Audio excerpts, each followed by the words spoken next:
America में राष्ट्रपति Trump के सत्ता में आने के बाद कनाडा की सियासत में भूचाल आ चुका है। टैरिफ को लेकर ट्रंप के हमलों से कनाडा में कोहराम मचा हुआ है। ट्रंप की सत्ता में वापसी के कारण अमेरिका कनाडा संबंधों में तनाव बढ़ा दिया है और इसी बीच कनाडा की सत्ता में एक बड़ा बदलाव हुआ है। जस्टिन ट्रूडो की जगह मार्क कार्नी को देश की कमान सौंपी गई है। 14 मार्च को मार्क कार्नी कनाडा के 24वें प्रधानमंत्री बने हैं।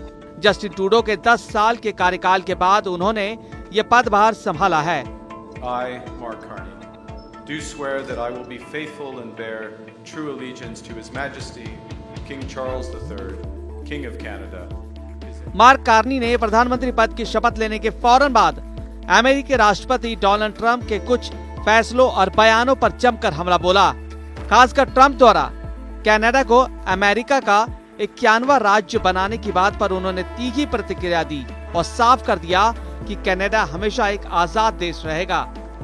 मार्क कार्नी ने सीधे सीधे अमेरिका को चुनौती दी और अपने इरादे साफ कर दिए।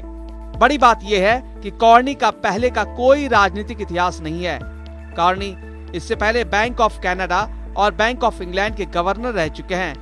उन्हें पहले कभी राजनीति में सक्रिय रूप से भाग नहीं लिया था और न ही वह संसद सदस्य थे।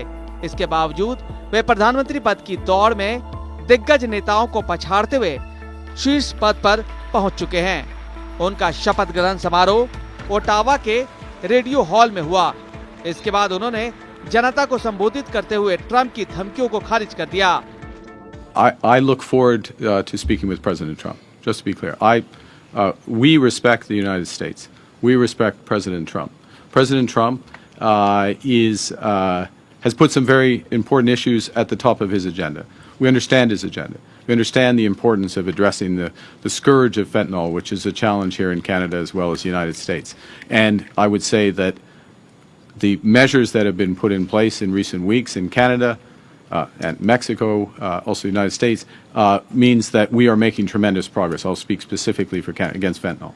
We understand the importance President Trump places on American workers and American jobs.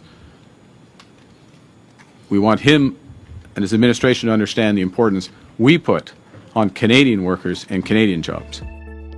Carney ने यह भी कहा कि जब तक ट्रंप कनाडा की संप्रभुता का सम्मान नहीं करते, तब तक उनसे मुलाकात नहीं करेंगे।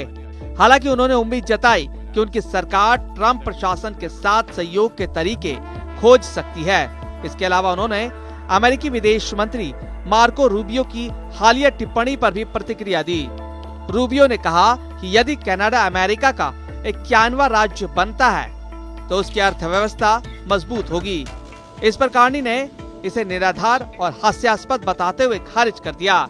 डोनाल्ड ट्रंप के दोबारा राष्ट्रपति बनने के बाद अमेरिका और कनाडा के संबंधों में तनाव बढ़ गया है। ट्रंप ने कनाडा के आयातित वस्तुओं पर 25% टैरिफ लगाने का निर्णय लिया है और कई बार कनाडा को अमेरिका में विलय करने का प्रस्ताव भी दे चुके हैं। कार्नी के कमान में कनाडा अब अपनी संप्रभुता और स्वतंत्र नीति को बनाए रखने के लिए मजबूती से खड़ा है।